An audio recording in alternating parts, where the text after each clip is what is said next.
Welcome back, Bills Mafia, to the Buffalo Bread Podcast. I'm your host, Dan Roberts, and it is an annual tradition unlike any other. Friends of the pod, not friends of the Bills. Our annual off-season riffs with some of our closest friends, some of our biggest rivals when it comes to the AFC East, and just some of our favorite hosts to pod with as well. Today, we are diving into the Miami Dolphins, a recap of their 2025 season, and a little bit of hopium, a little bit of a preview for their 2026 season as well. We're joined by resident Dolphins expert, Steve Knepp. Steve, how are you doing today, sir? You know, the bills for the therapy session are adding up pretty good, but fortunately, I have some good insurance to help offset that cost. Healthcare is so important when you're a football fan. I don't think people understand, right? After the Bills lost to the Broncos, my wife was like, "How long is this going to be?" And I said, it's going to take some time and a lot of therapy sessions, right? So yes, it is. It's a well-known fact that our mental health is dictated by millionaire 24 and 25-year-olds for a good eight months out of the year, right? Yep. But here we are. We are reclaiming the cycle here. We are into off-season mode, and usually, Steve, with off-season mode, there comes a little bit of hope, right? Given some of the recent news that we've seen around the Dolphins, some of the roster moves that they've made, some of the dead cap situation they're dealing with, it feels like they are intentionally building something. It just may not be something that is realized in the short term. But we're going to dig into all that here as we talk about 2026.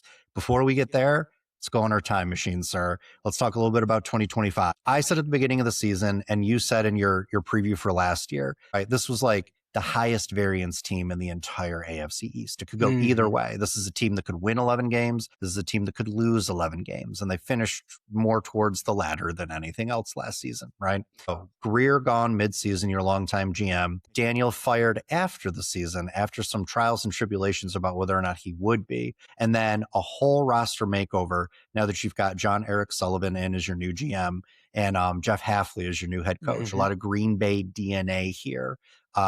Coming over the organization and this roster build. So Tua, who we're going to get into in a little bit, gone, released, designated as a post June 1 release, which means his dead cap hit of $99 million will be spread over 2 years. Hill gone, Waddle traded, and what I think was a little bit of a surprise.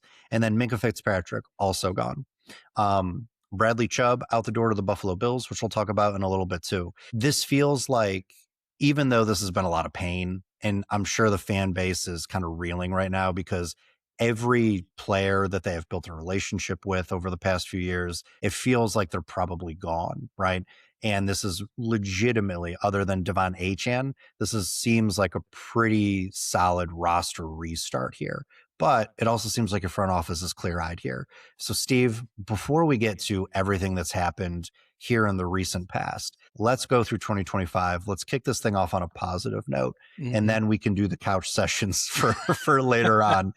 Talk to us, Steve, a little bit about 2025, right? It was a rough season, as we have recapped for the Fins, but not every football season is lost. This is something that Bills fans know very much so through the drought. You got to take the positive where you can get it, right?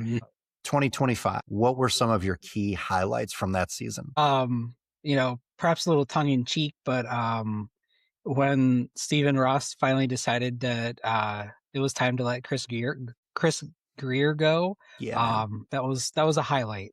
Something that was just based off of the season. It was a long time coming. The signings, giving out, the new contracts, and typically, he wasn't the best drafter either. He had that reputation amongst the the Dolphins fans. I'm getting into baseball mode here already. So, dude, I feel you. Yankees season is upon us. But honestly, the highlight was probably week, and how fitting, right? At home against Buffalo, finally got it. Yep. Sure, a little moral win right there, but it is, it kind of is what it is. When you look at the season as a whole, it started out rough week 1. That loss to Indianapolis, we looked flat. We didn't look motivated. Tua looked like he was still in Miami, on Miami Beach somewhere. Yeah. And it didn't get any better.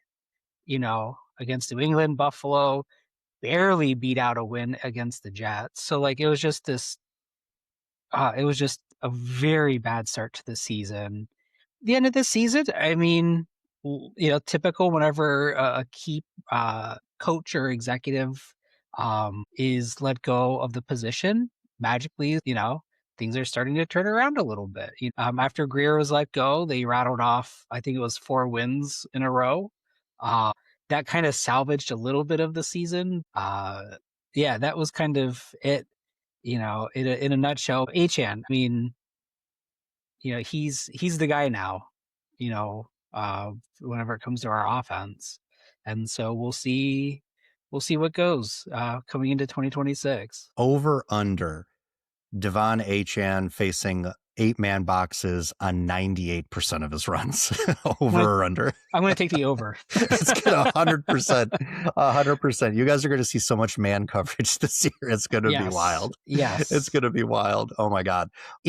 And it's interesting. Well, first off, week 10, let me tell you, that was so painful. Jay and I had such a hard time with that. We had our first viral social media moment on the pod too. I don't know if you're aware of this or not. So I run our social media accounts, and I had posted on Instagram. Do you remember the last time the Dolphins beat the Dolphins beat the Bills? It was when Ken Dorsey was still OC. It was that big heat game, right? Like all the injuries because of heat exhaustion. Yes. And there was that viral clip from a few years ago of when Dorsey was slamming his laptop down and throwing it, right? Yes. So I uploaded that as a meme. And I gave it the header the last time the Dolphins beat the Bills, right? And I put a what I would call a soliloquy defending Josh Allen and his performance in that Miami game, because I'm like, listen, dude was the only one doing anything. And it literally went viral. We got over 1 million views. We got thousands of likes, hundreds of comments on that post. That's amazing. Dude, it like two dads from upstate New York, right? And we own the internet for oh, what a glorious short few moments. Yes. So a little bittersweet that week 10 game because yes, your team got the win. And JJ and I were mired in grief and despair, but we got a fun little social media moment out of it for the pod. So it all equalized. It was all good. Absolutely. It was all good. And credit to, you mentioned the 4-week win streak, or 4-game win streak. Credit to McDaniel for letting this team not quit on him. But I think sneaky, and Baltimore fans, this is a little hope for you guys too, as you go through your own offseason of transition. Anthony Weaver, like scotch taping, MacGyvering that defense together week after week and getting the absolute best out of relative nobodies. You know what I mean? Especially after the Phillips trade. Yep. Anthony Weaver, man, hell of a coaching job. Definitely deserved more recognition for, even though it was in many losing efforts, for what he was able to piece together with that defense. Baltimore's got a real one, man. They got a real one coming in as I do see here. Yeah. Yep, absolutely. Cool. All right. So that's 2025. You guys have already made some moves here in the new league year 27. Lots of activity for you guys. You've got a new GM, has wasted no time putting his stamp on this roster. We've already mentioned the big three: Hill, Waddle, and Tua gone. Chubb gone, Fitzpatrick gone. And it looks like, other than some depth adds, they're really standing pat right now, and they're waiting for the draft, which we'll talk about in a little bit. So talk to me a little bit. I want to approach this as a two-parter. First, what do you think about these moves? Like, what is it? Read the tea leaves for us as Bills fans that are not well versed in the ways of Miami. Like, what do these moves tell you about what leadership wants to build in Miami? But then also, what does it tell you a little bit about the timeline? Like, how long is this thing going to take, do you think? Yeah. So let's go back to probably a month or so ago, the introductions of Sully and Jeff Hafley. And kind of, the tone was very different than when Miami Mike arrived. And just Stephen Ross owned the mistakes of the past. The GM search where he, brought in, recognized people. I mean, Troy Aikman led the charge with that. Dan Marino was a part of that process as well. And they got two guys from an organization that year over year, year after year, they just seem to always make the right moves at the right time. They draft the right guys, they develop the right guys, and they make smart trades and smart contracts, right? So I think hopefully, that page has turned with Stephen Ross where like the party is, South Beach is over. It's time to get to work now. It only took, 15 years for that to happen or a little bit longer. So looking into 2026, yeah, it's going to be rough. There's no denying it. We knew that um the moment Tua was benched, at the end of the year. And what I've appreciated is that, it's kind of like we're gonna just do it. In for a penny, in for a pound, right? We're just gonna rip the band-aid off. We're gonna do it. 2026 is gonna stink, but you know what? We're gonna, hopefully start to compete again. The Packers do it through the draft. We brought in Packers guys. Guess what? We're gonna do it through the draft. We have, what was it, 11 picks this year? It wasn't that long ago with after the tampering fines hit. I think we had like 3, Brutal. right? Yeah, you guys went Right. through a brutal stretch with the McDaniel regime. And yes. so like that just tells you the vision of the new GM, new head coach. We're going to build from the ground up. We're not going to bring in the flashy free agents. And as I thought more about all of these guys coming in on 1-year, 2-year deals, is a lot of these guys, they're on prove it contracts. They've been the guys that have kind of been, yeah, wide receiver 3 or, on the depth chart. They weren't necessarily all the number 1 guys. And so like a lot of these guys are hungry. And when you're hungry, you're dangerous. We're seeing that, March Madness just started, right? You get these hungry teams. And so I'm kind of excited for that. You have a bunch of hungry guys on prove it contracts, might surprise some people. I love that take, dude. And you're very apt to bring up the draft because Green Bay is a drafting organization. They've never relied a ton on free agency, right? This feels like a lunch pail crew, which is interesting for the setting and the scene in Miami, where I'll depart with you a little bit. I don't think the party ever stops in South Beach, right?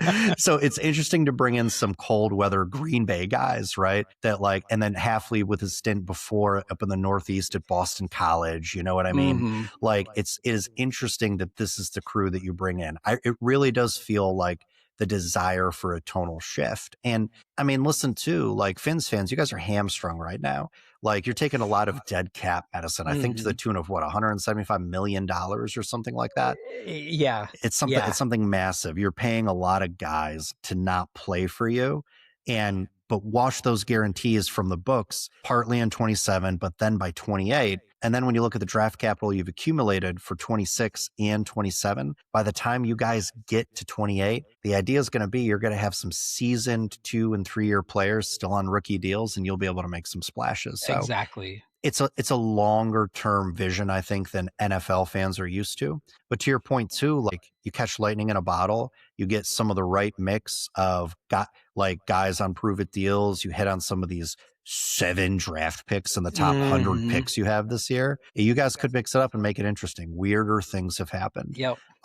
Before we get to the draft, because I'm dying to know your take on that, were there any surprises to you? Something that kind of caught you off guard about maybe one of the free agent moves, guys that got moved, maybe guys that are still on the roster, right? Yeah. Like Achane, I think people have inquired about him, but that's where the Dolphins apparently are drawing the red line in the sand. Yeah. Like you cannot have this kid, right? Yep. So anything that surprised you about guys they moved, brought in, or maybe didn't move? Yeah. Something I said to my friends, I said the Waddle trade hurt. I felt that for you guys. Of all the guys, that were released or traded, so far that Waddle trade was pretty rough. I also and I get it's kind of like a whatever the new vision is for the system for offense, but not having Alec Ingold,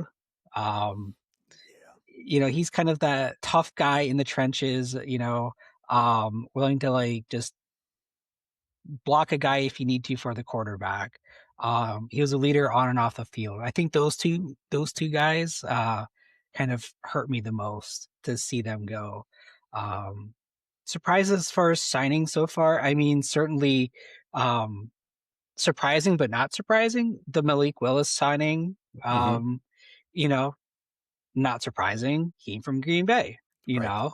Um, and so for me, there's a level of calm that comes with that, an assurance like, all right, we have guys who came from Green Bay. They're bringing a Green Bay quarterback with them. And let's look at the past history of Green Bay quarterbacks so far. Now, granted, he wasn't a homegrown guy. They got him from Tennessee, but like when Favre developed Aaron Rodgers to develop Jordan Love, Jordan Love to develop Malik Willis, perhaps, and so with him coming down, let's see what we got. Mhm. So I'm hopeful for him as well. Nice.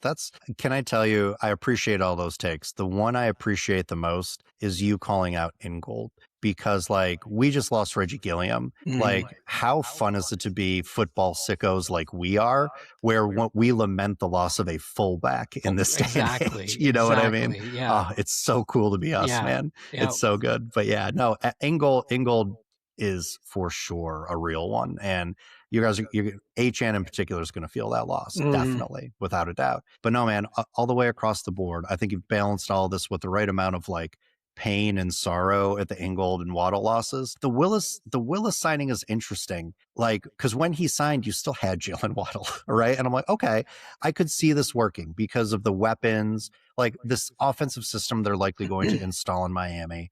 Waddle with Malik Washington, who's a little bit of a gadgety guy, but you use one of your draft picks in a very deep wide receiver class.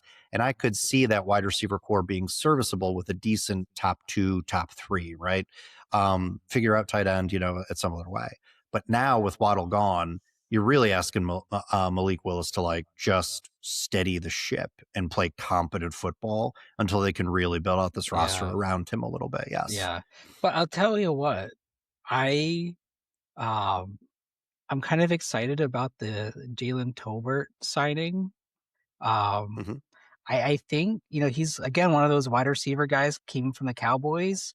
He filled in whenever CD got hurt, and I'll tell you what, I liked what I saw in those couple games he was playing for him, and so I'm kind of excited for that one. I think you got like you never write anybody off before games start. You know what I mean? I mean, going back to the Flores days and the whole tank for Tua thing, Flores had his issues as a head coach, but he really was able to extract the absolute best out of that roster and overachieved in a lot of ways. Listen, weirder things have happened.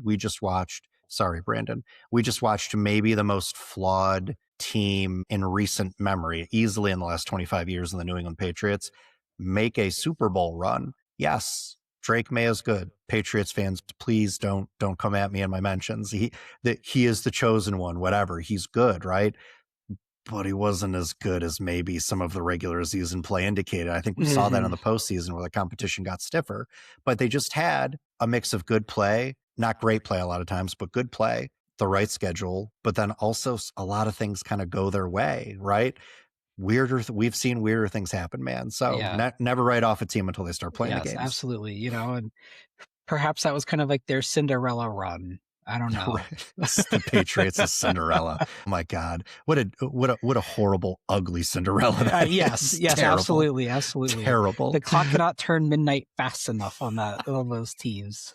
This is incredible. We've got the Fair HL references going. We are listen, this is the first pod of season 6. We are cranking on all cylinders, folks. We're here for it. All right, man, let's talk about the draft, right? Because as you said, this is where this team is going to get built this year and in the future. A mind-blowing 7 picks in the top 100. I'm going to rattle them off because I'm jealous of this draft capital. 11, 30, 43, 75, 87, 90, and then 94. This is an embarrassment of riches, right? And this is a deep draft at a lot of positions. Like I've heard a lot of draft folks say like, hey, there's no like blue chippers, there's no Micah Parsons, there's no generational guys. And I will concede that point, but man, it is just deep with a lot of guys that are going to be starters, maybe stars. Yeah, they may not be that Justin Jefferson, Jamar Chase, Micah Parsons, like Dexter Lawrence type. But man, you got some guys that are going to be very reliable, that are going to be building blocks for rosters. You guys also have a lot of needs, right?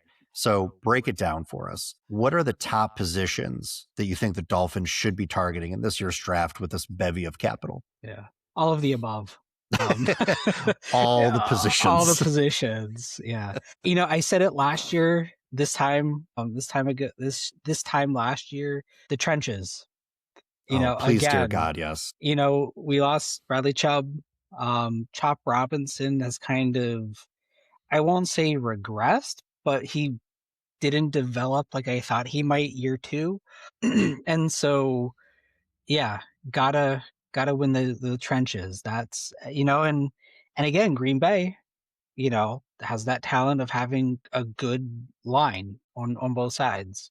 They're not necessarily always going to be all Pro Bowlers, but you know what? If you get one or two, you're doing pretty good. Mhm. And so that's kind of where I would focus. At least a couple of those picks is you got to figure out your line. Yeah. Um, Wide receiver, if the right guy is at the right spot at the right time, draft a wide receiver, you know. And then our secondary as well, just a couple right guys. I mean, we just traded Minka Fitzpatrick, to the Jets. And so if the right guy's at the right spot, draft him. And that's really what it's going to come down to. I don't know that there's any, like we have to absolutely at the 11th pick take this type of guy at this position. It's who's the best available with what we need, Mhm. kind of what's in front of you. Yep. It's At the BPA time. straight down the board for you Yeah. guys, right? Yeah. Because chances are that best player available is going to fit a positional need that you guys have, right? Right. Do you think you guys take a flyer on a QB here? Like I've seen the Ty Simpson kid. If he makes it all the way to 30, which I don't think he will, I think some fool team is going to talk themselves into drafting him earlier. But like if Ty Simpson from Alabama makes it all the way down to 30, right? Do you guys take a flyer on the kid, or like are you waiting for 27 when that QB class is going to be deeper? I mean, you just signed Malik Willis. You have Quinn Ewers there, who, for all intents and purposes, was serviceable, right? As a rookie. Yes. Couldn't really ask for a whole lot from him, just given the circumstances. And so again, kind of if he's there, he's the best available out of all your other needs, then all right, why not? But if you feel good about Malik Willis, you like what you're seeing so far, you have faith in Quinn Ewers as a number two option. I say that as if Malik Willis has already got the starting job, but He probably does. They paid him starter right, money, right? Yeah. right. Then maybe you wait until a little bit later in the draft, maybe that 87, 90, see what's out there type of timing wise. Very nice. Very nice. Are there any players at other positions that you've kind of had your eye on yet? I've just started getting into my draft prep. So like I'm digging through like film and stat packages and combine data and all that stuff. Mhm. Is there anybody you've seen early on here in this process that you really want to see where the what is it, turquoise, orange, and white? Are And those white yeah. and a shade of blue at one point, I Yeah. think, and um, yeah. Who do you want to see wear the Uh, fish on their helmet, right? Who's the guy or two guys you really like covet in this year's draft? yeah, I think that a lot of people have been talking about. I'm probably gonna mispronounce his name, Francis Mauigoa, the offensive tackle out of Miami. A Yes. lot of people have been talking about him. Um, That'd be sick if you got him at to 11, try to yeah. get him at 11. Um, so I mean, again, that fills the need. Number two ranked offensive tackle coming into the draft. Again, if he's there at 11, you feel good about it. Take him at 11. Like that's just kind of where I'm at now with the draft. Is Mhm. who's going to be best available, get it done. Yeah, in Sully we trust. We have And to. I You like how know. you guys are, like, so close to this GM now you're calling him Sully, I love it. Yeah. Yep. All right, man, let's land this plane. I got a couple of fun ones for you. First off, we got to bring it back to the Bills for a second. We've noted that Bradley Chubb switching teams within the division, giving up Mhm. the warm, sunny beaches of Miami for whatever hell this winter is right now in upstate New York. I couldn't even begin to tell you what we're dealing with, right? It's just nutty right now.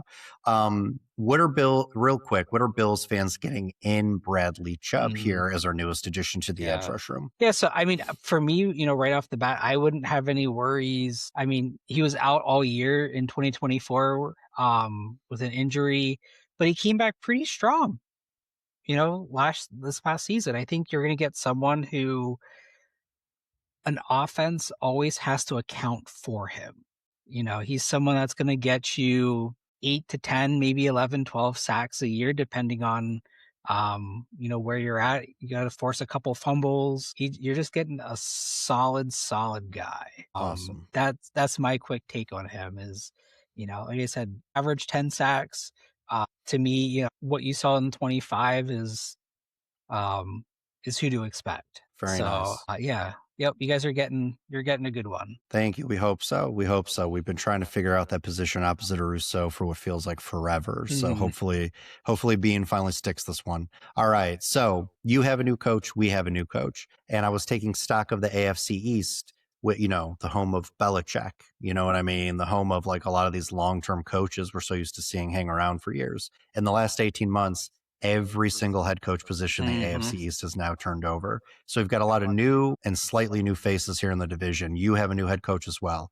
Rank for me all 4 head coaches from first to worst in the division. With or without bias?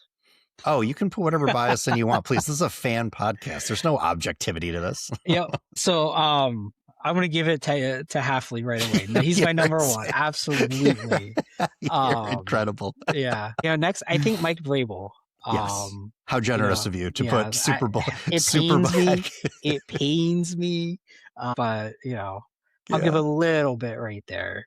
And then Brady and then Glenn. I think that's probably. And no shade to Glenn. I mean, but it's the Jets. It's the Jets. And, we'll talk about this with Jared when we get to his pod, but they've already turned over that entire coaching staff. That's normally the move you make just before you get fired. I think they were right to bring him back this year, even because they were dismantling the plane in New York as they were flying it. No pun intended on the Jets team.